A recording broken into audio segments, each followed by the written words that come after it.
మాకు కార్పొరేట్ సంస్థలు మాకొద్దు, ప్రభుత్వమే ముద్దు అంటూ విజయనగరం కలెక్టరేట్ వద్ద ఏపీ 108 అంబులెన్స్లు సర్వీసులలో విధులు నిర్వహిస్తున్న ఉద్యోగులు నినాదాలు చేశారు.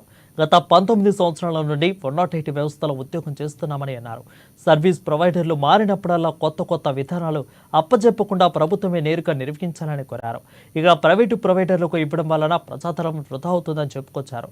గత ప్రభుత్వంలో 4 సంవత్సరాల నుండి రావాల్సిన ఇంక్రిమెంట్లు తక్షణమే ప్రభుత్వం స్పందించి ఆ యొక్క సంస్థ నుంచి బకాయిలను ఇప్పించాలని కోరారు.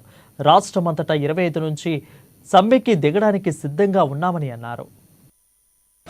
సర్వీస్ ప్రొవైడర్ సక్రమంగా పనిచేయట్లేదు, ప్రభుత్వ ధనాన్ని వృధా చేస్తున్నాయని చెప్పి మారిన ప్రభుత్వం వల్ల కొత్త సర్వీస్ ప్రొవైడర్లకు అప్పచెపుతూ ఇటు ప్రజాధనాన్ని ఉద్యోగస్తులను కూడా ఆర్థికంగా ఇబ్బంది పెడుతున్నాయి. కాబట్టి ఇకపైన ఏదైనా కొత్త సర్వీస్ ప్రొవైడర్కి అప్పచెప్పకుండా ప్రభుత్వమే నేరుగా ఇన్ని వేల కోట్ల రూపాయలు ప్రజాధనాన్ని ఇంత మెడికల్ ఎక్విప్మెంట్ వైద్య ఆరోగ్య శాఖ ఇంత దీనిగా ఉండేటప్పుడు కూడా ప్రభుత్వం ఎందుకు నిర్వహించట్లేదో మాకు అర్థం కావట్లేదు.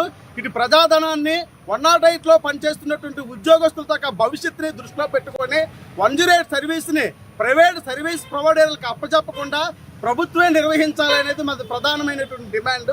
అలాగే దేశంలో ఎక్కడా లేనటువంటి 12 గంటల పని విధానంతో 2 షిఫ్ట్లలో మా 108 ఉద్యోగస్తులు పనిచేస్తూ తీవ్రమైనటువంటి పని ఒత్తిడికి గురవుతూ ఉన్నాము.